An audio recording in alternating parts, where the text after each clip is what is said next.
You just loaded up TM Talk, the one pod to learn it all. I'm Professor Tommy. And I'm Professor Ashley. Whether you're new to the Pokémon TCG or a seasoned trainer, we're here to help you level up your play, master the rulings, and grow your community one episode at a time.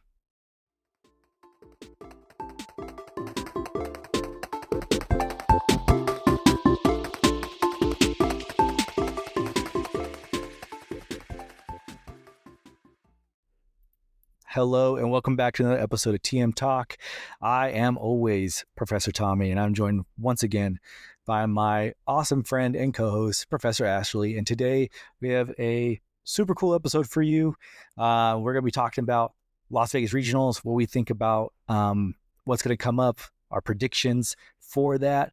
And then we're also going to look into a little bit of Phantasmal Flames, the new release the new set that's about to release coming here tomorrow, actually.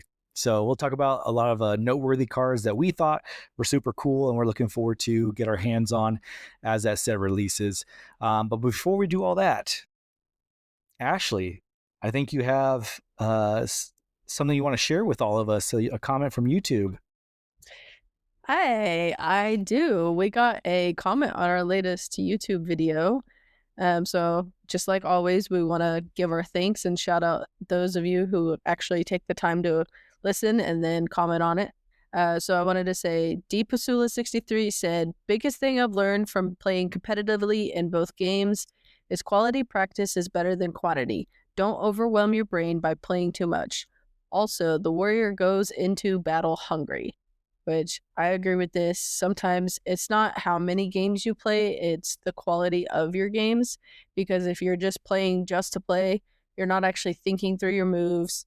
You're not trying to think about your sequencing and stuff. And those things are very, very important whenever you're playing a game. Yeah, 100%. And definitely, like, even playing games like on TCG Live and things like that, it's fine to play against whatever decks you run up there, like against the ladder. I think the biggest thing you should do is definitely take note of the game, right? And like kind of get like your core concepts down, your core strategies down, understanding what is my optimal board state going to look like? What's better right here? Should I just go for the attack and try to win early? Will that deplete me? Or should I build up a bulletproof board to where if my opponent can come back, I have an answer, right, to that, and I can play this game out. So understanding those outs, those lines is definitely great practice, but really by being conscious of what you're doing, not just playing because you think if you win a lot of games or you play a lot of games, you're going to get better, but it's putting forth that effort to really understand the deck that you're playing and understanding what it can and can't do and the way that you can get around those things it can't do to still try to come out on top. So great point, DPasula. Thank you for that. Thank you for everybody who's been commenting recently and sharing with us their thoughts. So appreciate that. And like always, you can find us on X, YouTube, and Instagram at TM Talk Podcast. You can email us at tmtalkpodcast@gmail.com. We love getting your guys' thoughts and comments and reading them for everybody here on our episode and maybe give us something to talk about. So appreciate that. So, Ashley, how you been doing this week? What's been going on with you? Hey, I've been doing pretty good. I've been staying busy taking care of your farm while you're gone. Yes, you have. I appreciate that. So for those of you who don't know, I know Tommy's kind of touched on this in the past, but Tommy actually has a farm. He's got a bunch of chickens and some cats and a couple dogs. And I am currently taking care of that farm while he is in Vegas prepping to play in Las Vegas Regionals this weekend. So I've been staying pretty busy, driving back and forth between here and town, going to work once or twice a day, and then doing a Pokemon League, and then just taking care of the farm. It's been almost a whole week since they've been gone, and I feel like I've just been nonstop go. But I've had a lot of fun so far. That's awesome. Yeah, you got a little taste of my life of what it's like. Yeah, it's not easy. It's not for the faint of heart. Like it seems great and everything. Like I always thought it would be cool to take care of chickens, but man, it's so much work going out there and trying to collect all the eggs, and then in the mornings you're trying to feed them and making sure. Oh, by the way, I forgot to tell you this. I just want to. This is a funny story. So I was feeding the chickens the other day, and I was giving them their chicken treats, their little mealworms, and I yelled it, and I was throwing them all over the ground like I'm supposed to. And this rooster came up, and I don't know if he clawed the back of my leg or if he pecked me, but I turned around and I tossed a mealworm at him, and I said, "Hey, I don't appreciate that. Don't do that Which, again." which one was it? uh, I'm gonna be honest, I don't remember, but I don't remember which one it was. Do you know the colors? The all dark one, or was I it the think blonde one? I think it was probably the blonde one. I don't Yeah. remember him being black. I don't remember. But Yeah. yeah, I thought it was funny, and then I just turned around and I talked to him like he was a child. Like, come on, dude! Like, I'm trying to give you guys treats, and that's how you treat me? How dare you? Yeah, taking care of a flock of chickens is like taking care of a bunch of 3-year-olds, right? Like Oh yes. all they care about is what they can get into their mouths at one point, and screw everything else. But yeah, I mean, for the most part, my chickens are well behaved, but there are those ones that have a personality for sure. Definitely the roosters like to just say like, "Oh, you're new. Let me just show you that I'm here on top, just in case you don't know." But no, I really do appreciate that, Ashley, for taking care of my place. I do truly. The only person that we really trust with our farm, so appreciate that. And I'm on location. This is for the podcast specifically here in Vegas, doing the regional. I can give my firsthand experience to our listeners, and let them know exactly what it's like to go to a regional from A to Z. But no, having a blast here. So thank you for that. While I've been gone, Ashley's been taking care of the place, and I've been here in Vegas. I'm still doing my work. I do luckily work remotely, so doing that, and then trying to get in some practice for Pokemon. I did just celebrate my 40th birthday Yeah. on Wednesday, so thank you for all the birthday wishes that I received from everybody. I appreciate that. Having a good time here, seeing family, seeing friends, and trying to get some Pokemon in as well. So trying to follow that guidance that we give about the quality of our Pokemon training and stuff like that. So yeah, just getting a little excited, a little anxious, a little nervous. It is coming up this weekend, so looking forward to it and hoping to do well. So I'm rooting for you. I'm hoping that you and your daughter are gonna do super well. yeah, so am I, because I've been putting in more practice than she has, but she's cool as a cucumber about this, and she's like, "Yeah, I'm good. I know what I'm I'm doing." good. Yeah, so we'll see. We still got to do some last minute tweaks to her deck, just update it a little bit for the format. She is playing Grimmsnarl, and I did decide, sort of, on what I'm going to play. So I'll let you guys all in on this on the inside scoop here. So I did decide to play Charizard Pidgeot with the Dusknoir package. I'm going to play that tomorrow, which is Friday. There is a challenge before the regional. I'm going to sign up for that. I'm going to play Charizard there. And just to kind of get like real life practice with it, just playing different decks, playing different people, trying to see how I do under a little bit of pressure with it. And depending on the outcomes of that challenge, I'll either stick with Charizard or I'll jump over to Goldango, Lunatone, Soul Rock combo and play that at the regionals on Saturday. So, but we'll talk about what we think is going to do well in Vegas here coming up. But first, before we do that, I think we're going to talk a little bit about the new set that's going to drop to actually tomorrow for everybody, Phantasmal Flames. So I'm really excited about this set list. Kind of as tradition for Pokemon, every second or third set of a main line is usually Charizard is like the centerpiece of that set. And so the tradition holds true to this one as well, because here we are, the second set of the Mega Evolutions format, and Phantasmal Flames. Mega Charizard X EX is the forefront. The main card that people are chasing out of that is the SIR for that one as well. So so it's a cool set all together. So me and Ashley sat down. We made a quick list of cards that we thought, us personally, that we thought were going to be really cool. Things that we're trying to look for ourselves or are interested to see how they work into current or new decks that are coming out. So Let's jump right into that, Ashley. So I think as we're talking about, Mega Charizard XEX is the main front, right? So there's a tons of fire Pokemon, fire supporters that are in here for Charizard to help it come out and come out swinging early on in its mainstay. The first one I'm going to talk about really is a Charmeleon, actually, which is this Charmeleon HP is 110. So it is 10 HP higher than what the Charmeleon we already have from, I believe it's from Obsidian Flames. If I'm wrong, I'm sorry. Please correct me. But the cool thing about it is that it takes 1 fire energy to attack.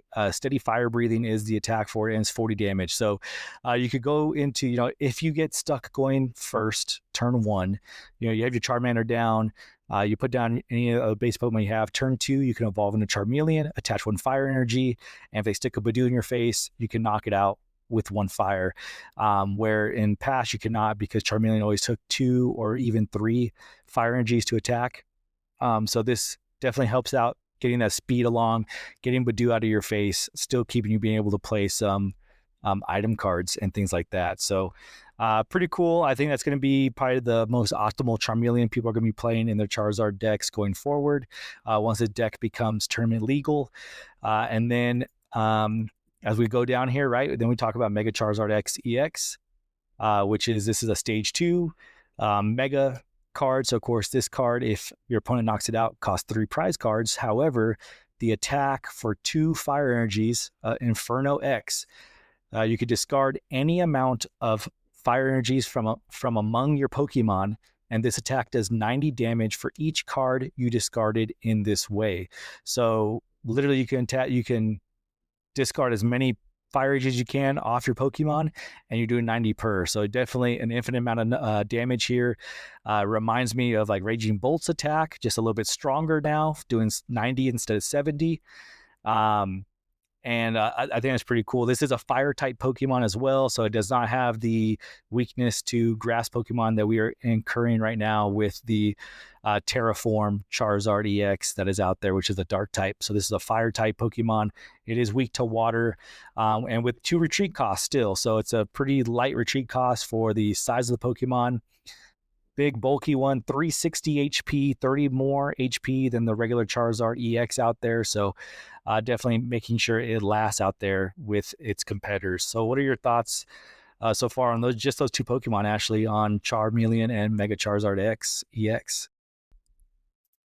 I think they're going to be a good inclusion for the Charizard deck. The only downside that I see for like the Charmeleon is that it does have 2 retreat costs, because the current one only has 1, correct? The one that you play. No, that one's still 2. Is it still 2? Mm-hmm. Oh, okay. I must be off on my Charmeleons then. But it is nice that it has a little bit more HP, and it does do 40 damage. So like if you need to attack a Pokemon that you're not able to attack early on, it definitely gives you that edge, especially since the Mega Charizard XEX doesn't power itself up like the Terra Charizard that we have been playing. So it just gives you an extra turn to try and power it up. But you could also power it up with the regular Charizard EX. You can. You sure can. Or you can use another new Pokemon from Phantasmal Flames to power up your Charizard EXs, or Charizard X EX XYZ with Oricorio EX. Oricorio EX is brand new in this Phantasmal Flames set. It's a fire Pokemon. It's basic. HP is 190, and it has the ability Excited Turbo, which states, as often as you like during your turn, if you have any Fire Mega Evolution Pokemon EX in play, you may use this ability. Attach a basic Fire Energy card from your hand to one of your benched Pokemon. And so that's a really strong ability right there, right? So it kind of reminds me of, we've seen some Pokemon in the past that have been able to do this. Baxcalibur comes to mind, right? For the water type Pokemon, where it can just, as has energy you have in your hand, you can attach it. So you evolve into your Mega Charizard XEX. You have Oricorio on your bench, and then you just start collecting fire energies into your hand, dropping them onto your Pokemon to power up your Charizard XEX and power up that attack it has to be able to do the knockout you need to do. It also has an attack, Fire Wing for 2 fire and a colorless energy. It does 110 damage base. That's it. So and it's 1 retreat cost too. So it's a cool support Pokemon that's out there. A little squishy. It's 190 HP, especially we have a lot of Pokemon out there now that are doing well over 200. So definitely being strategic about when you play this, how you play it, and maybe you do Oricorio EX, you put it down your bench, you power up everything, and then you play Turos to pick it back up. So that way you take off that vulnerability from your bench and be able to put something else down instead, whatever, and you're still doing tons of damage with that ability. So pretty cool Pokemon in my thoughts. And I know you wanted to talk about a specific Pokemon as we're talking about fire Pokemon, right? Hey. There's one for you out there as well, Ashley. So go ahead and let them know. All right. So I kind of touched on this one last week whenever we were talking about the pre-releases because I just happened to get this one in my deck. But I do think that a cool card that is coming out is this Ceruledge. It's a stage 1, obviously. The HP is 140, and for 1 energy, it is Purgatory Slash. It does 220 damage. Discard 4 basic fire energy cards from your hand, or this attack does nothing. So I thought it was kind of cool because I'm curious if the Ceruledge deck is going to play them, maybe like an early game to attack big, get the energy in the discard, and then they can go into the Ceruledge EX later game and kind of save that 2 prize liability for later on. So I'm curious to see how many people are actually going to play it. I know I'm going to test around with it because I love Ceruledge. Ceruledge is one of my favorite Paldean Pokemon. So I love that it's getting another one. And it kind of pairs up nice with the base Charcadet. So this one has 70 HP. And for 1 energy, it's Gather Power, search your deck for up to 2 basic energies, reveal them, and then put them into your hand, then shuffle your deck. So you could already have, if you go second, you put that on the bench, you put an energy on there, then you could search for 2 basic fires, get them, and then you're already 2 cards up for the next turn.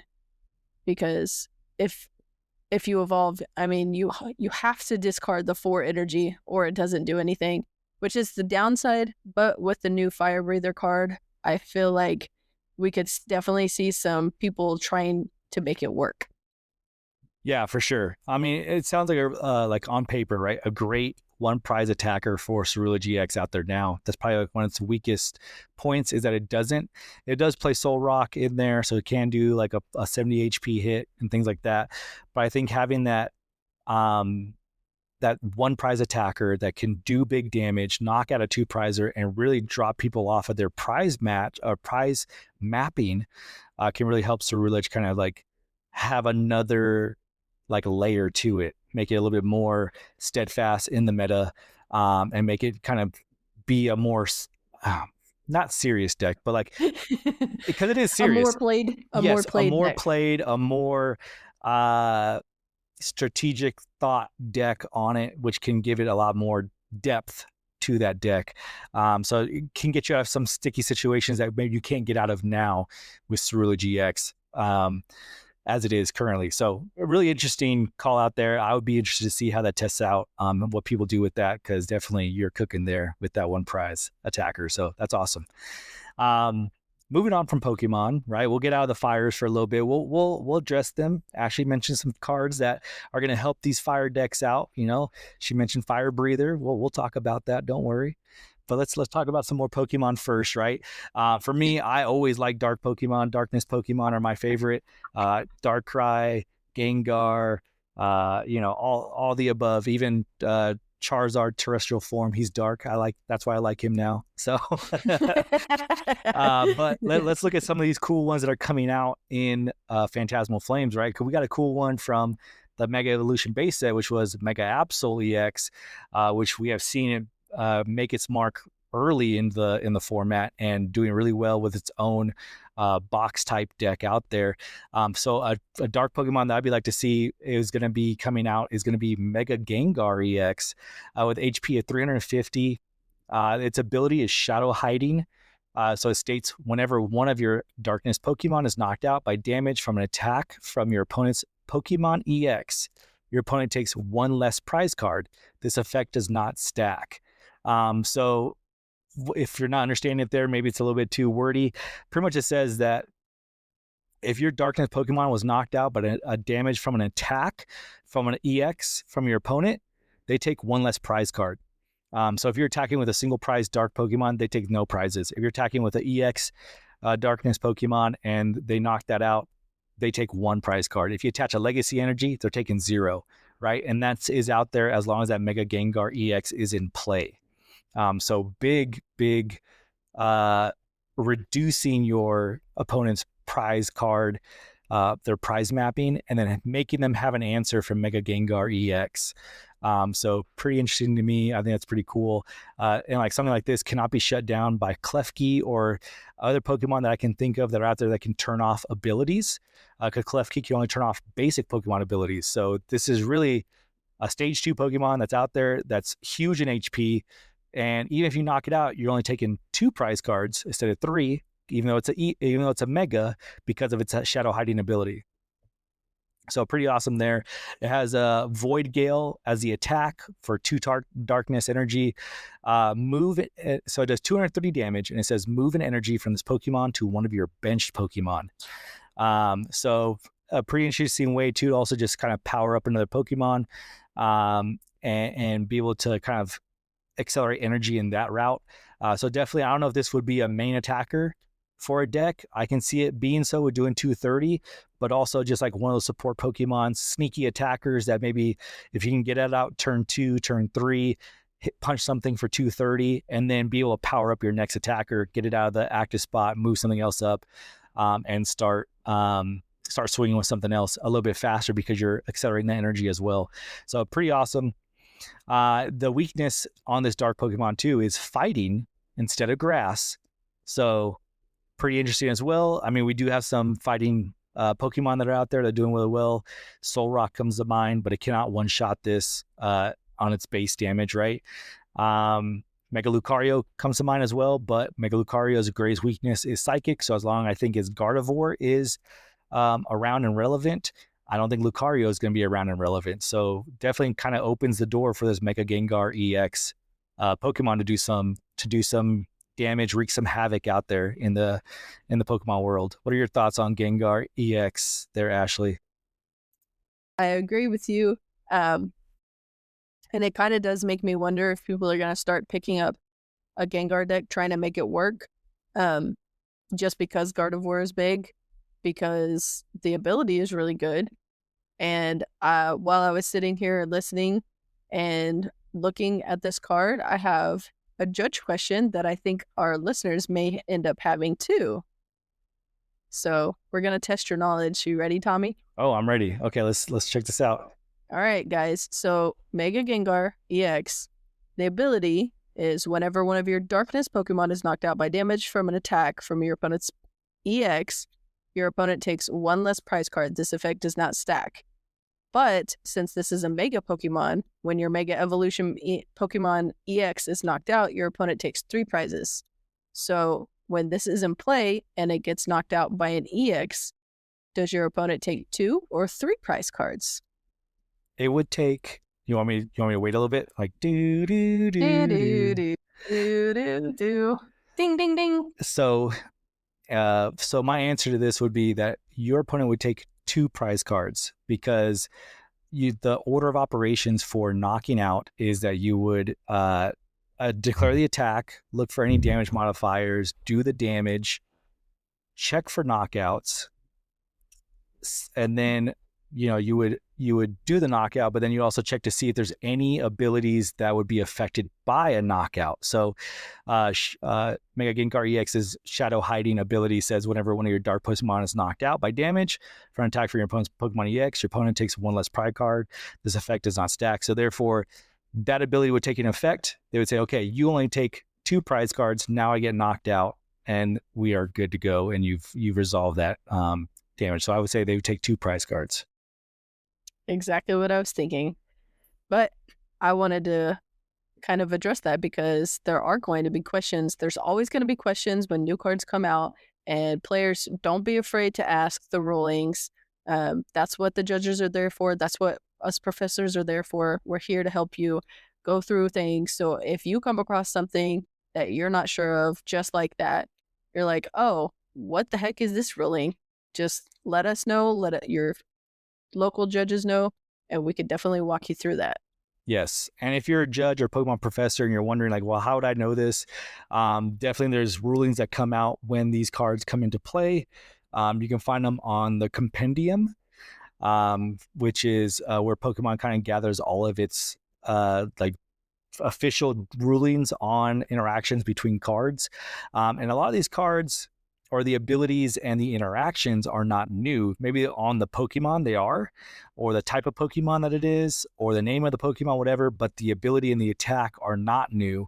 So therefore there are already withstanding rulings that are out there that kind of tell you how that kind of works. So definitely check that out if you're interested.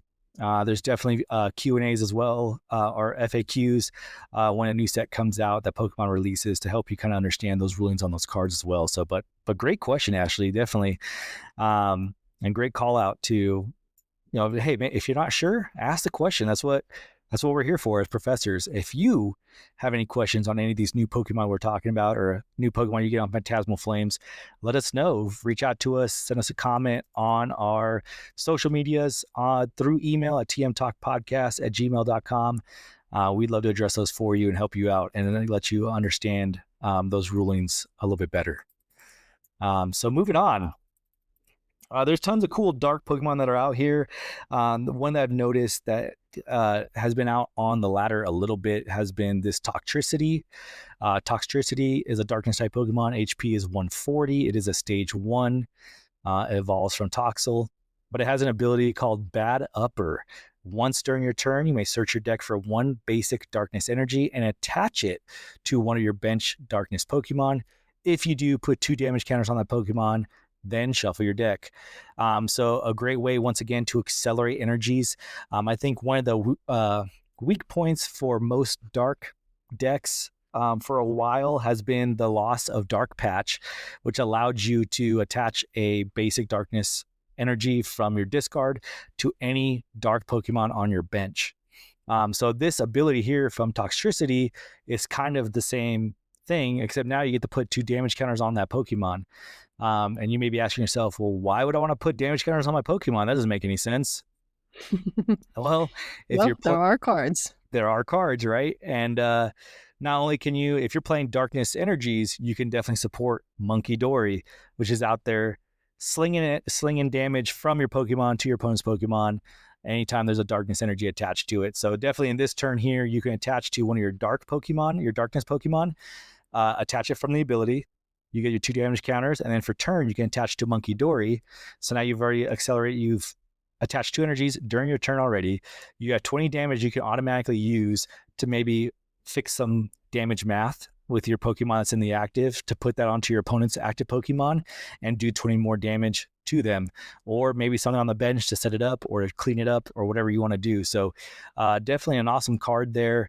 That I could see a lot of people trying to maybe figure out how to play that into a lot of darkness-centered decks that are out there. So pretty cool one. And I do have a really cool one that was played at the pre-release, and it pairs very, very well. So if you want to try and come up with a deck, the Toxtricity was paired with Mega Sharpedo EX, which has 330 HP. It's a stage 1. And it has 2 attacks, but I'm just going to focus on the second one. For 2 darkness energies, Hungry Jaw is 120 plus damage, so 120 base damage.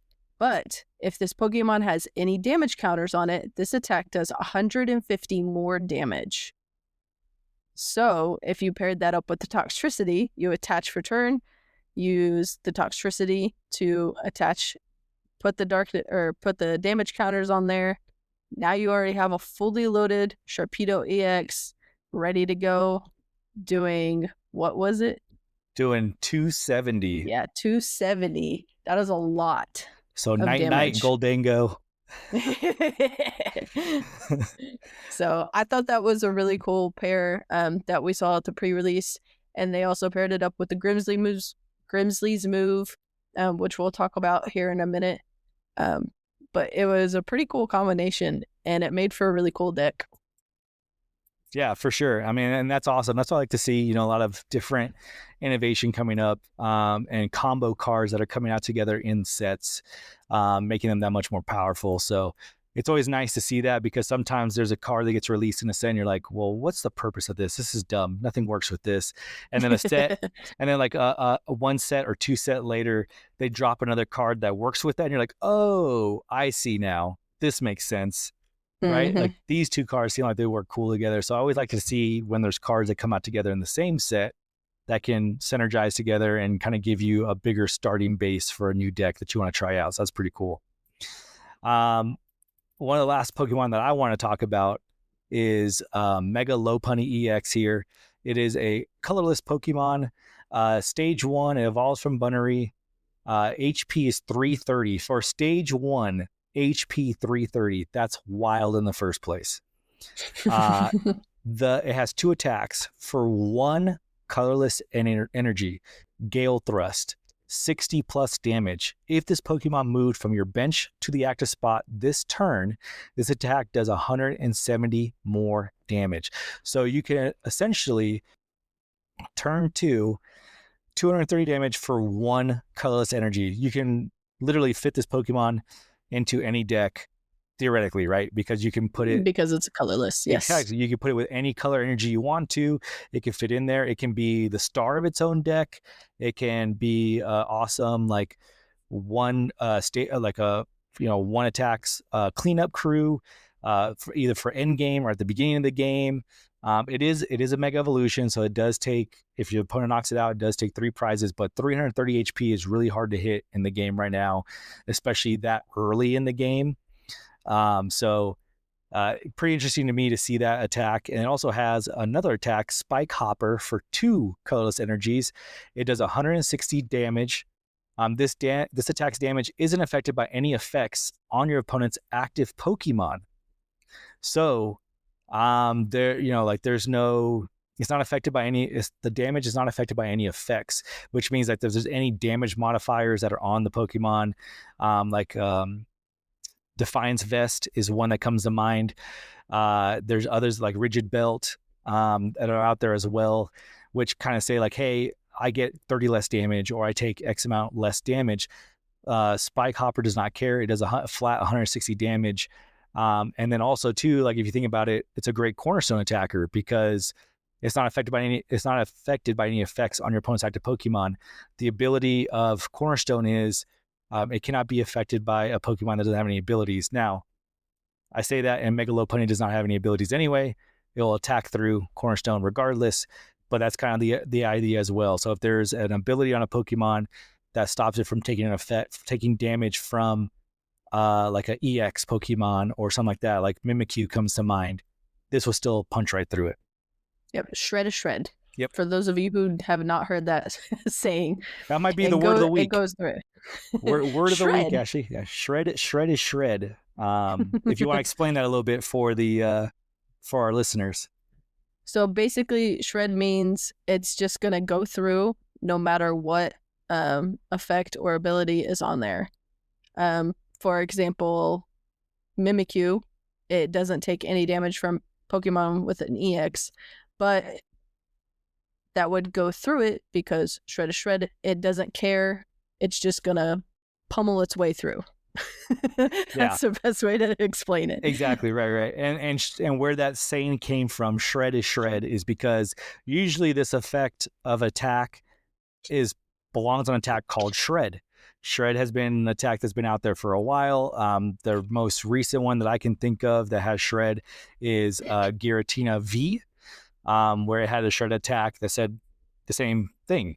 And so every time that somebody asks a question, hey, Giratina V is attacking into X Pokemon with this ability that says this, what's the damage effect? And everybody would just say, shred is shred. It does not care. It's going to do the base amount of damage as it says on the card. So that's where that saying came from. So if you hear that in your Pokemon League or your circle and somebody says shred is shred, hopefully you have a little more idea about what they're talking about and where that came from. So there you go. A little There's our Pokemon. word of the week. Yeah, a little Pokemon history for you there. Yeah, so cool. So moving on from the Pokemon themselves from Phantasmal Flames, any other Pokemon that you think stand out to you that you want to talk about a little bit here, Ashley? I don't think there was any other ones that I really wanted to highlight. I think we pretty much hit all the ones that I wanted to touch on. Awesome. So I think we can move on to our trainers now. Perfect. Cool. So the first trainer that comes up is a stadium card, which I think people who are anti-Dragapult players have been waiting for a long time. And it's Battle Coliseum. This is a stadium, and it says prevent all damage counters from being placed on bench Pokemon, both yours and your opponents, by the effects of attacks and abilities from their opponent's Pokemon. Damage is not in effect. So what that means is that if you had the stadium out in play, Monkey Dory can no longer move damage to anybody's Pokemon. Dragapult out there doing Phantom Dive, where it does 200 to the active, and then it can move 6 damage counters across your opponent's Pokemon, and on your opponent's bench Pokemon any way they like, can no longer take effect because of the stadium being out there. So, and I know there's other Pokemon as well that move damage counters or place them on your bench Pokemon. So, for those of you to not get confused as well, Marnie's Grimmsnarl EX, the attack Shadow Bullet does 180 base damage, and then it says it does 30 damage to one of your opponent's bench Pokemon. That is damage, not damage counter, so that would still go through this stadium. So keep that in mind. There is a difference between damage and damage counters. So damage counters, I kind of think of like singular, and damage is all together is kind of how I think about it. And that's a great way to think about it as well, yeah.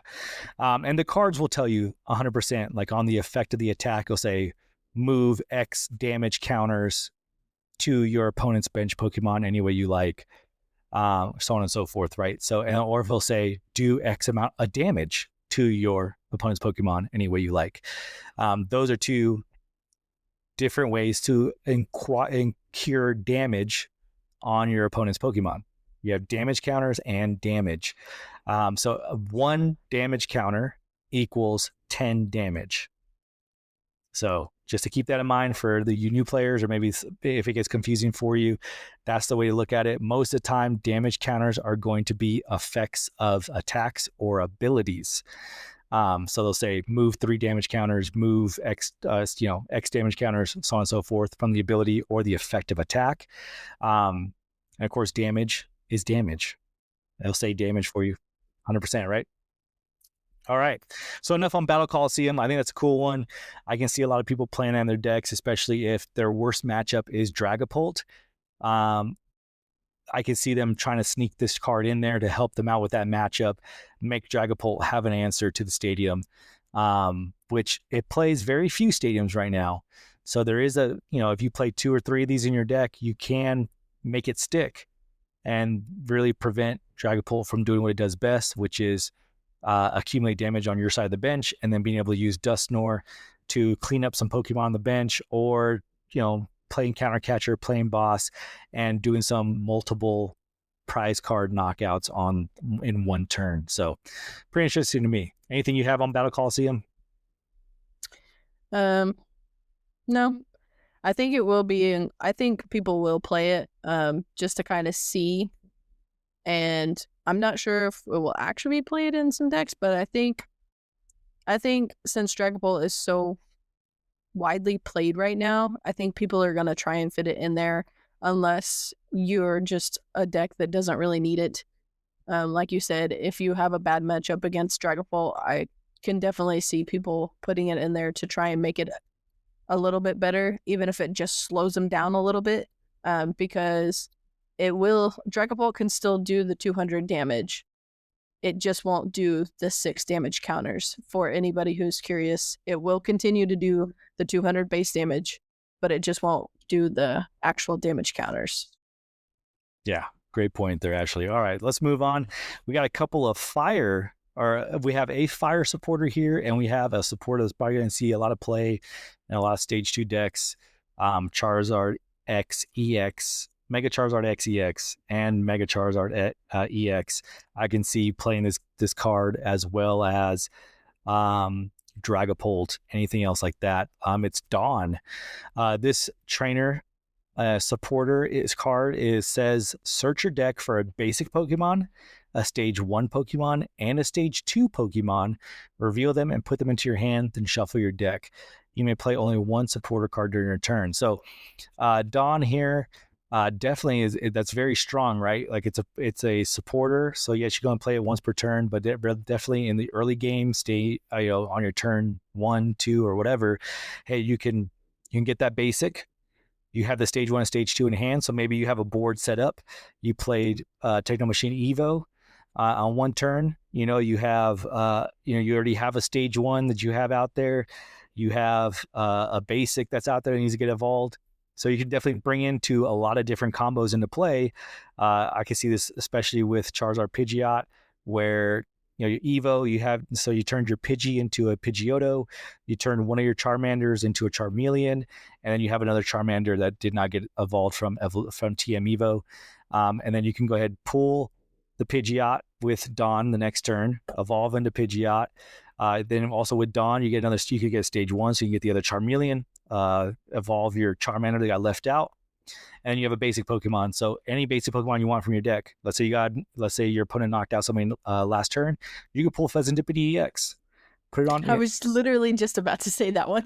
Yeah, great minds think alike.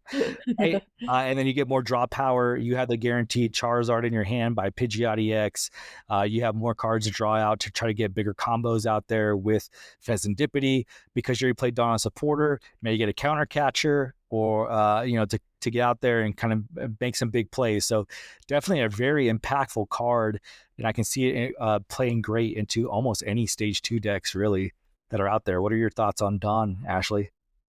I agree. I think any type of like stage 2 evolution decks, this is going to be played in, if you have the room, because like you said, you can literally get your board set up.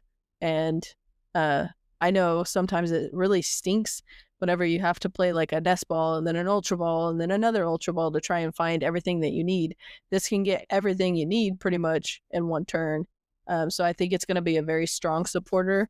I'm excited to play with it. I am personally going to test with it for our cup coming up, because I'm planning on playing a stage 2 deck that I've been trying to work on. And I think this is going to be a great inclusion because of the cards that are in it.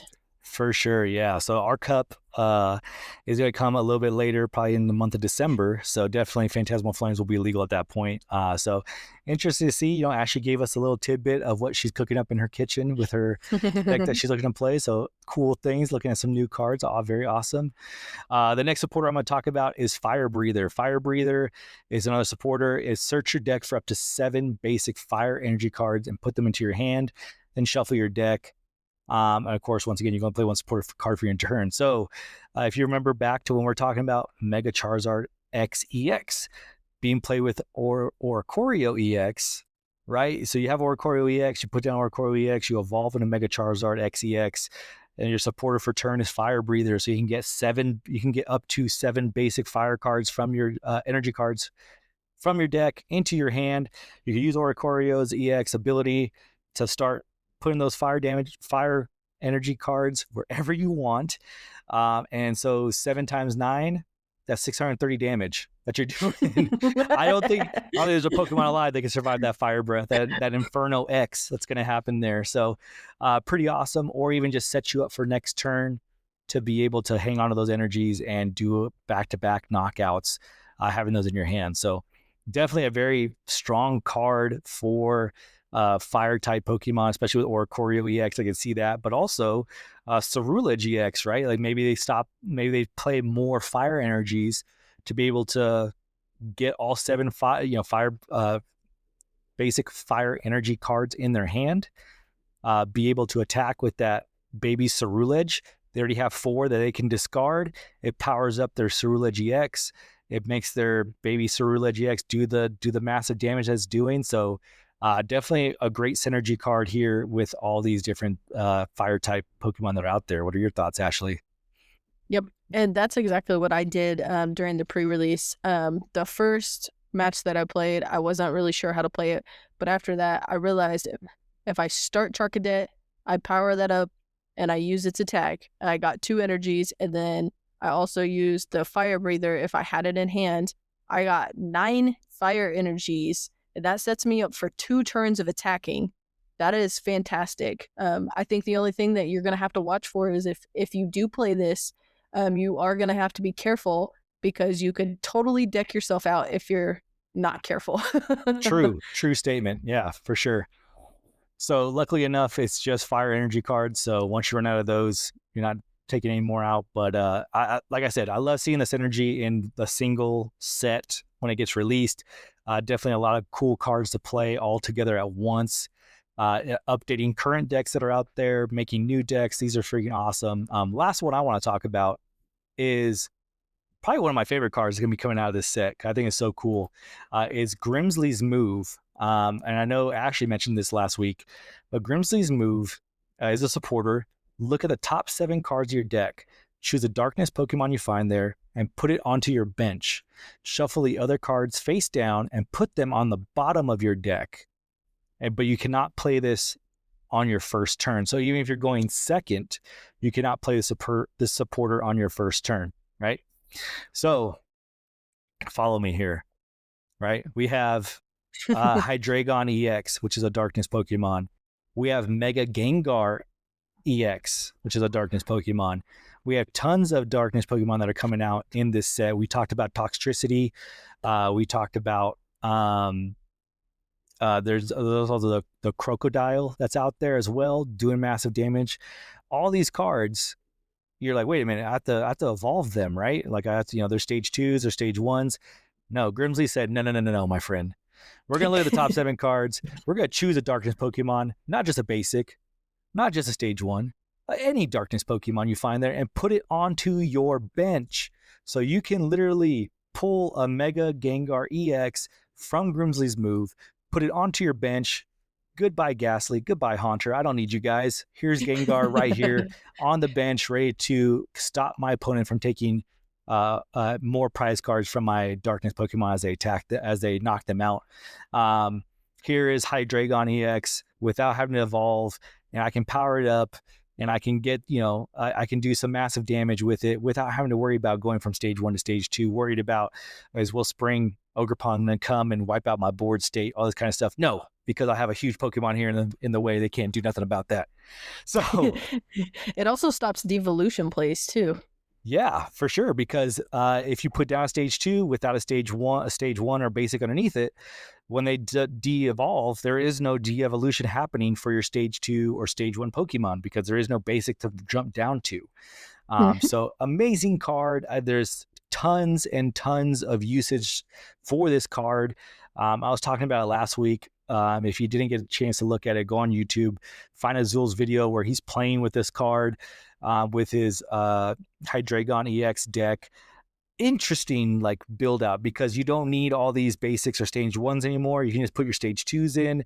You have so much more space for item cards, supporter cards, tools, stadiums, energies, whatever you need to make your deck really consistent and just be powered up so quickly. So I'm excited to test with this card. I want to try out some different cool decks with this. So really excited for this one. What are your thoughts, Ashley? I'm excited for this too. I don't play a whole lot of dark decks, but I have played them in the past. And just like I was talking about with the pre-release, that's exactly how the player used the Sharpedo because they didn't actually pull the basic for it. But they were able to use the Grimsley's Move and then get it because it just puts the stage 1 on the bench. So I'm actually curious. I was thinking about this And I'm curious if we're going to start seeing a little bit of play with the Dusk Ball with this. Because if those of you who don't know, you could use the Grimsley's move and then get a Pokemon, put it on your bench. And then you could use the Dusk Ball if you know that there's a Pokemon. Look at the bottom 7 cards of your deck. You may reveal a Pokemon you find there, put it into your hand, and then shuffle the cards back into your deck. So if you know that there's a card that's at the bottom that you want it shuffled back in, playing the Dusk Ball would be a good way to shuffle it back in too, but also find you a Pokemon. So I thought about that. That might be a cool inclusion for some silly decks, some non-meta decks, but for sure some creative decks. Yeah. I'm super interested to see how these cards affect our format as we move on from Mega Evolutions into Phantasmal Flames. These cards will be legal the week after LAIC. So as I record this, not next week, the week after. So I believe that's the last weekend of November, if I'm not mistaken. But a lot of cool cards that are out there. Super excited for them. Super excited to see what we can do. Do you have any other cards you want to talk about, Ashley, from Phantasmal Flames? The only other one that I wanted to just kind of say, because I know that people have been kind of talking about this, and everybody's like, "Oh, Guardy doesn't need anything else," but there's a Wondrous patch coming out, and it's attach a basic psychic energy from your discard pile to one of your benched psychic Pokemon.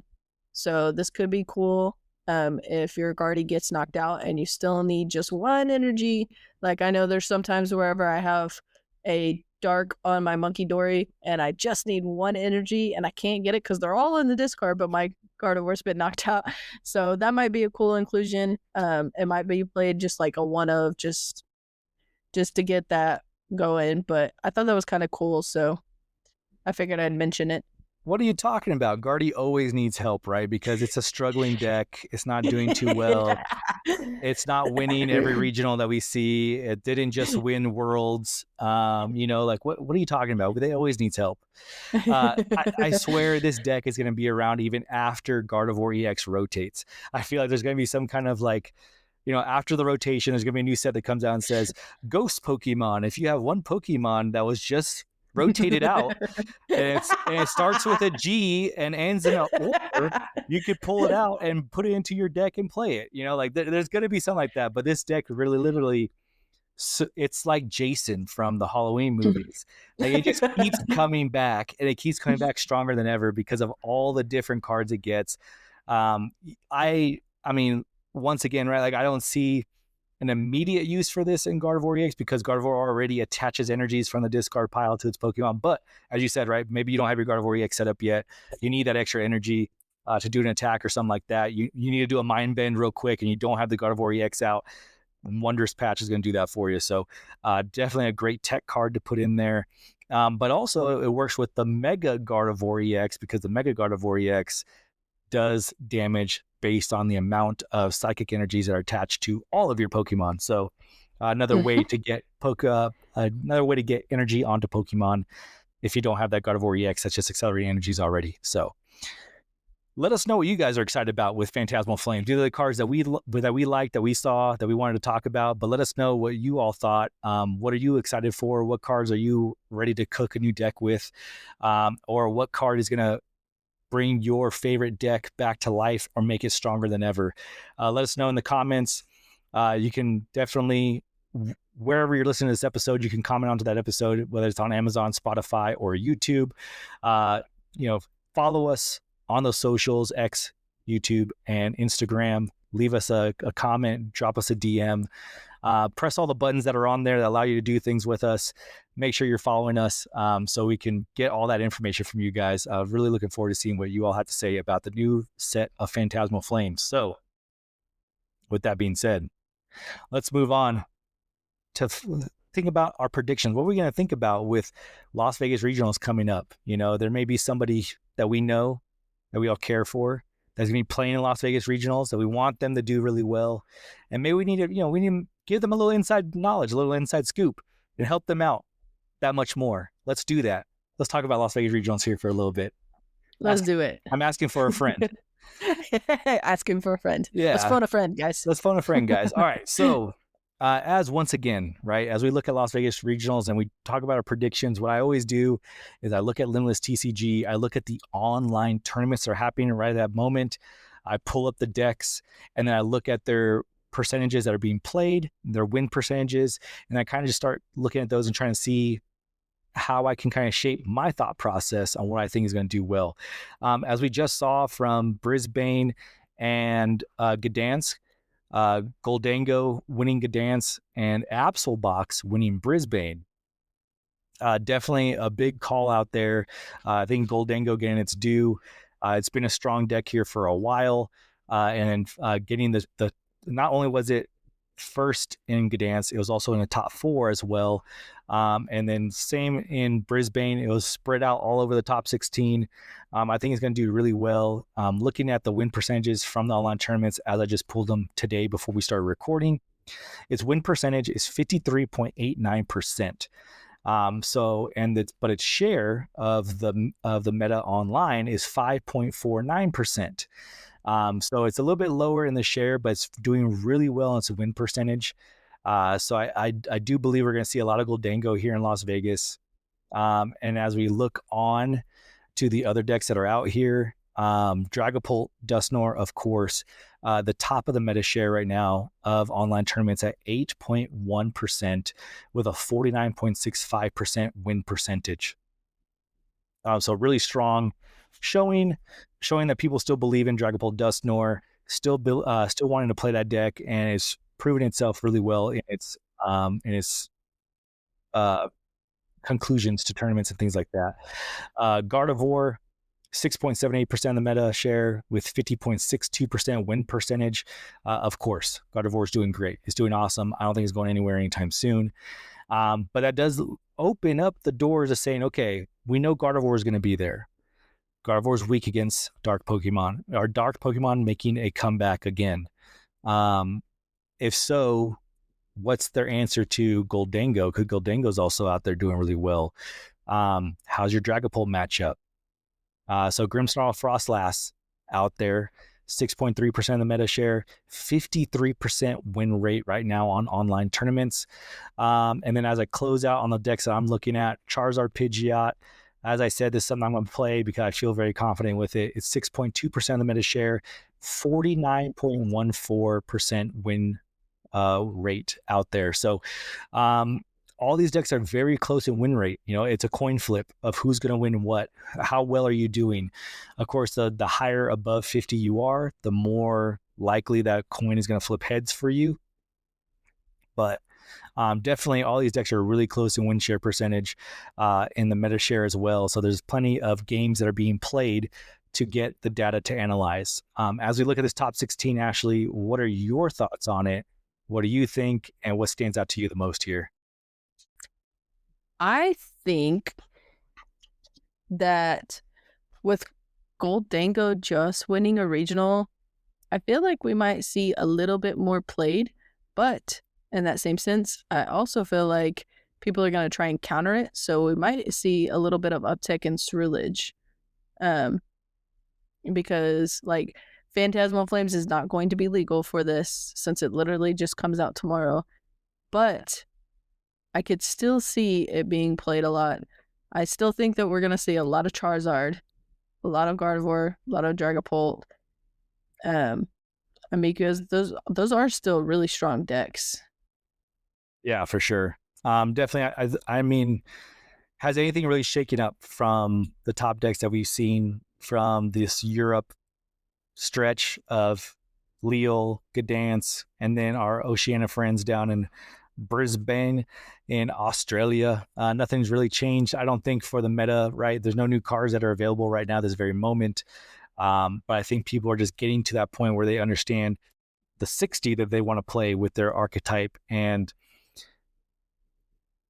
we're like in this really big, like almost like the Pokemon game, right? It's like, what Pokemon do you pick when you do your starter, right? And then, so if I pick this starter, how am I going to do against the first gym battle? If you're playing anything before Pokemon Legends ZA, because, you know, they don't have gym battles, shame on them.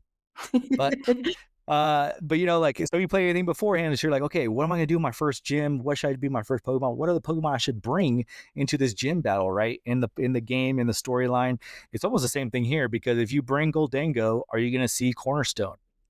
Uh, and if you do believe you're gonna see Cornerstone, what is your tech for that? Because Cornerstone just shuts you down. If you are playing just a standard Goldango EX deck list, right? So we have seen Mega Mall Wild EX out there as a tech for that. We've seen Mega Lucario EX as a tech for Cornerstone as well in Goldango. So a lot of off the wall techs here to try to stop their one weakness, which is Cornerstone. I mean, of course, they don't have a great matchup in everything, but a deck that plays Cornerstone definitely has the advantage over Goldango when they first meet up, right? So those are kind of questions you have to think about, right? So if I play Gardevoir, how much dark Pokemon do I think I'm going to see? Is Grimmsnarl because it has a really great matchup into almost everything. The only thing, it kind of gets in its own way because you are very dependent on your draw supporter cards like your Ionos, your Lily's Determination, if you're still playing Professor's Research in there, to really kind of like keep refreshing your hand and keep making you be able to execute your combos as you want to.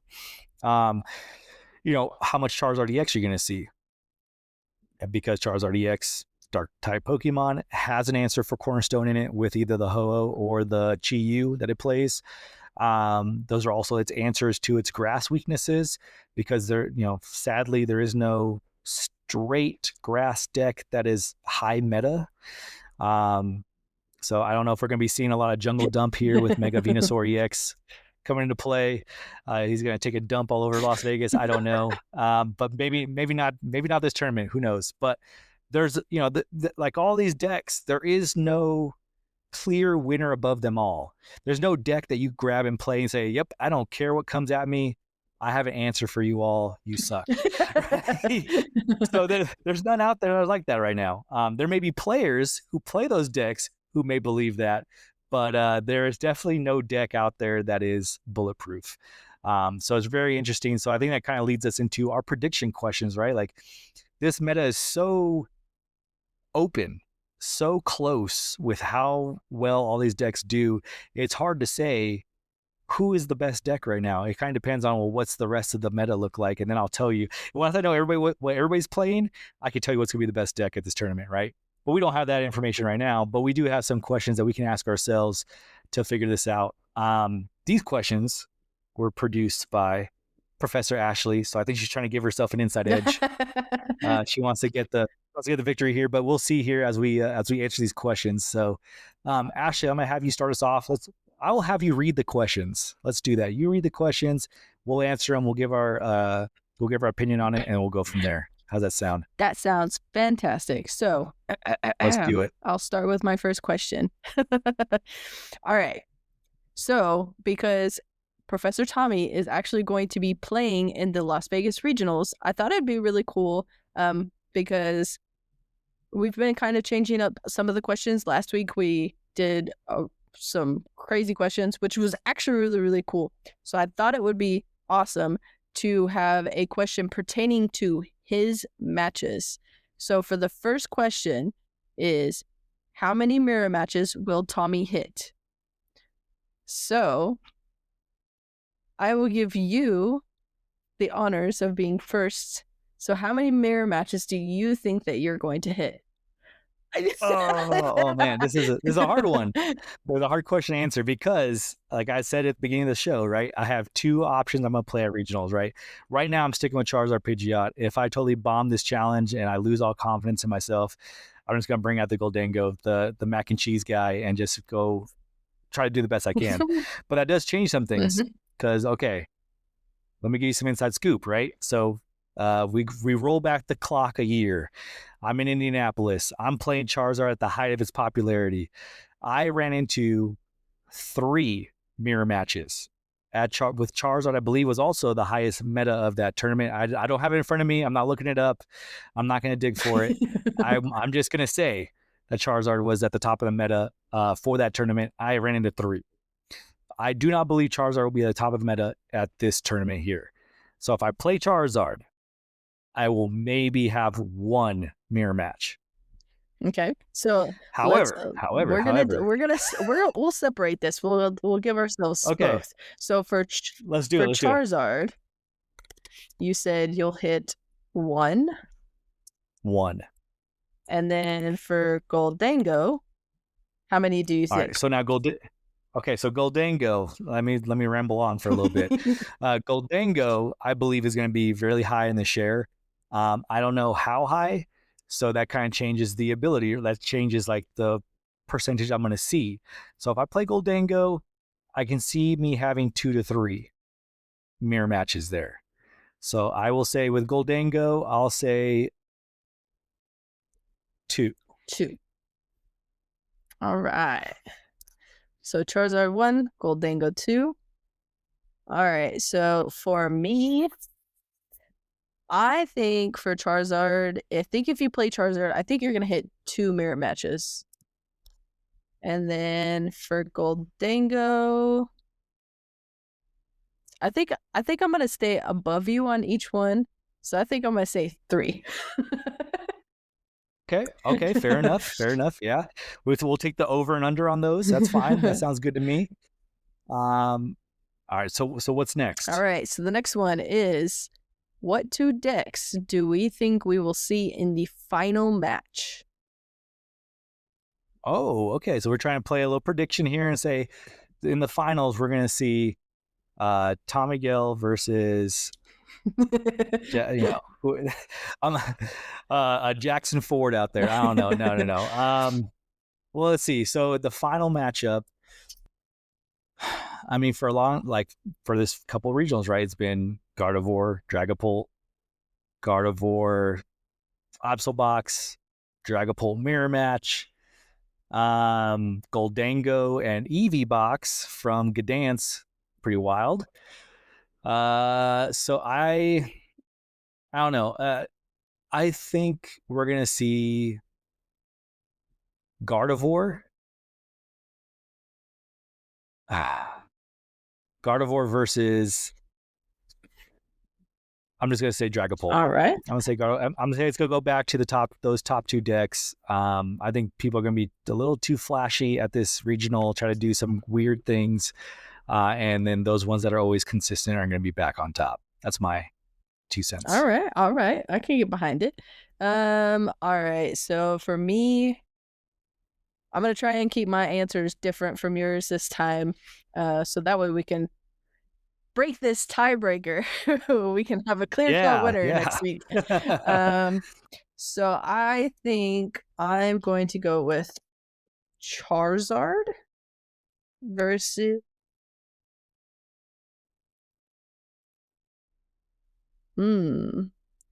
Let's go. This is gonna be different because I haven't really had quote unquote enough faith, I guess, in the deck. But I'm gonna pick Charizard versus Absolbox. See, Ashley has so much faith in me that she says I'm going to be in the finals versus Exactly. You Absolbox. gotta have faith I in appreciate yourself. that. That's hype. She's hyping me up. I'm appreciate that. I can't let her down now. I got to do it all Come the on, way. guys, hype them up in the comments. Okay, very cool. Yeah, so that's definitely a safe move there as well. So I think that's definitely a great pick. Charizard versus Absolbox. Yeah, interesting. Okay, cool. All right, so for the next question, because Goldango was one of the winners for the last regionals, how many Goldango will we see in top 16? Top 16. I'm going to say 4. All right. And I think I'm going to pick 2.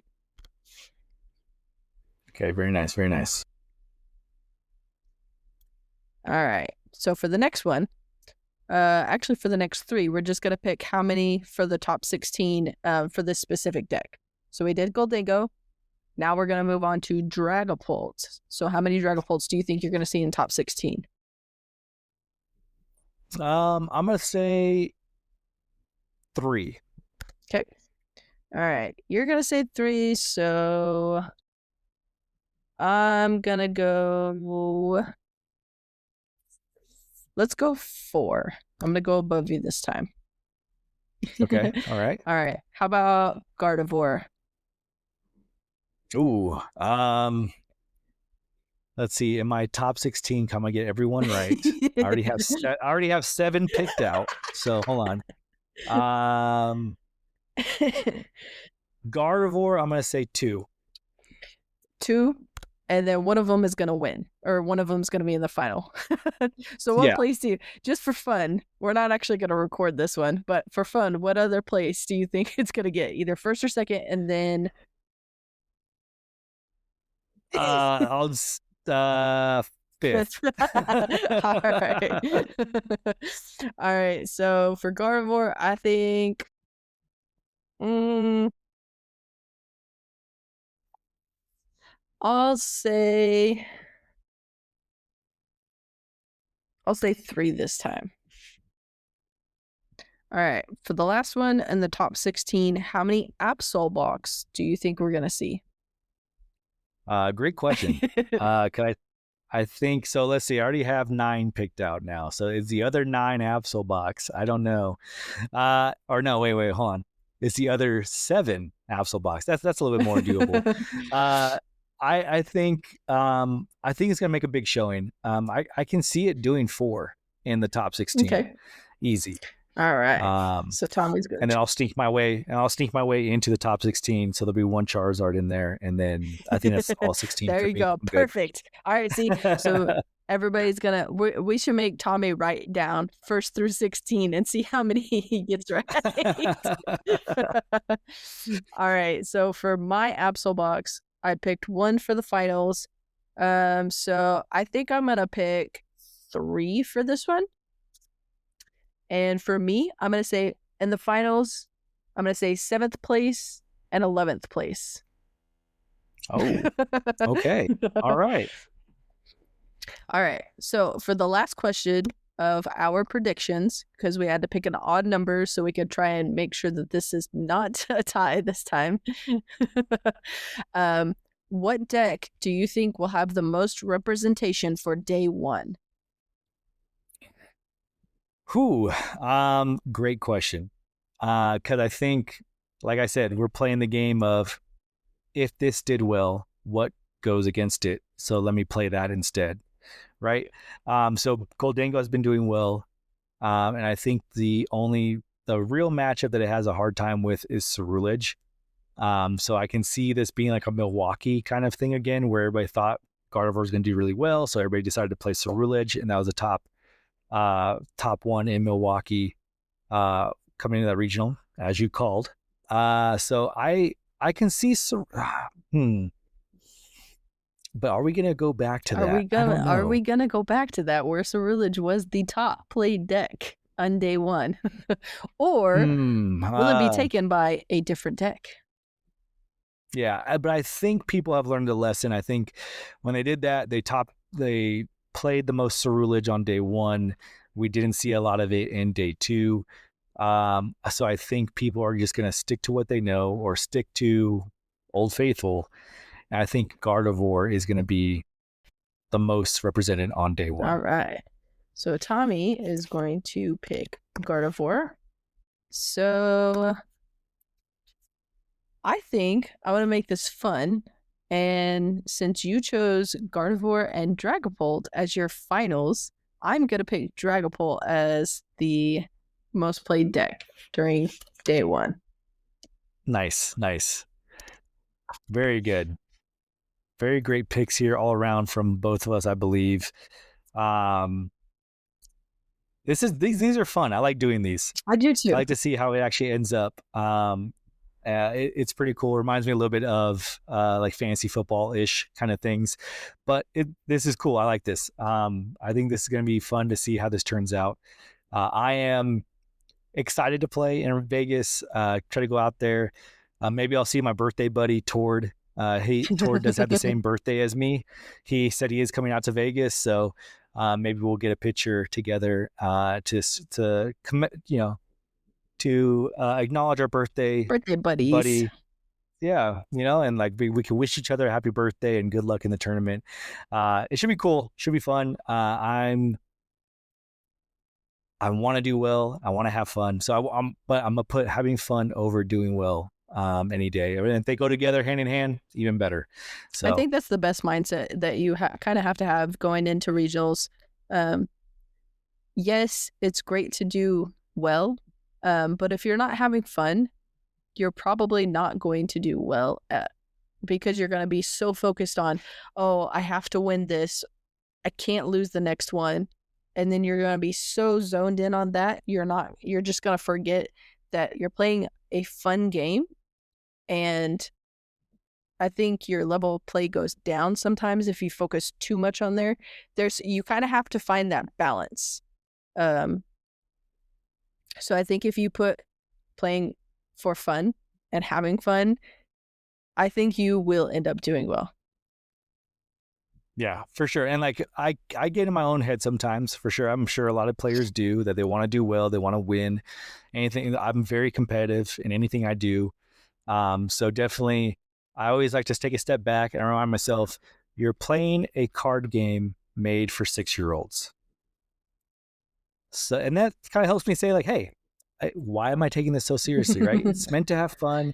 I'm doing it for a reason, and I'm not doing it to. Well, that's a lie. I am doing it to be the best there ever was, but but I'm doing it more to spend time with my family, spend time with my kids while I have the time and opportunity to do so, to have fun. And I need to remember that. And it's fun to play. And if I lose the aspect of having fun to play, meeting new people, and meeting other people that have fun playing the game, I think that's where you kind of lose sight of what you are trying to do, and you can kind of get into your own head. We've seen it a lot on social. So I'll get off my soapbox. I'll stop rambling, but I will say like, hey, if you're playing the game, you have to have some kind of fun playing it, because if you don't, it's not, you don't get the same enjoyment from it, whether you win or lose or whatever. I think you lose a little bit of yourself if you lose the reason why you're playing. Exactly. Very, very well said. So if you personally need a reset this weekend, if you're getting too into your head, message me and I will say, hey, you're playing a game for 6-year-olds. Have fun, calm yourself, and just get focused back on having fun. For sure. We're gonna I keep you on appreciate that. track. Yeah. I like that. Thank you. So, yeah, our next episode, we'll let you know how Vegas went. I'll let you know how my regional experience went with that. We'll even talk about some other topics that are out there on Pokemon Journey. And if you have anything you want us to talk about on our upcoming episodes, let us know. Reach out to us, tmtalkpodcast@gmail.com. Reach out to us on our socials, X, YouTube, and Instagram @tmtalkpodcast. And I am definitely looking forward to seeing what you guys write on there about what you want us to talk about next. Ashley, any parting words for our listeners as we wrap up this episode of our Las Vegas predictions? For everybody that's competing and Professor Tommy and his daughter, I wish you all the best of luck. Have fun. Go in, kick some butt, and become the best there ever was. Awesome. Great words. Thank you. See, like Ashley's my hype person. I need her around all the time. I feel like I do anything when Ashley's around. I'm like, yeah, I can do that. That's cool. Personal cheerleader. Let's go. That's right. Let's go. No, but hey, I appreciate everybody listening so much. Thank you for that. Our listener base is growing slowly but surely. So that means that you guys are all letting others know how much you enjoy our podcast and are listening to it. So appreciate that. Continue to do so. And I enjoy doing these. I want to do more of them. Like I said, I'm looking forward to the future here in a couple months, doing some interviews, doing some other things that you all are excited to talk about. So, like I said, just keep sending us your information, your comments, your ideas on how we can make this better, how we can make it more enjoyable for you, because that's ultimately what we're trying to do. So, with that being said, I'm looking forward to talking to you all next time. All right. We'll see you guys in the next episode. Bye-bye. Bye-bye. You just used TM Talk. I hope it was super effective for you. Whether you're building a deck or building a league, remember, you've got this and we've got your back. If today's episode boosted your stats, share it with your party. And until next time, keep training, keep teaching, and keep passing that knowledge on.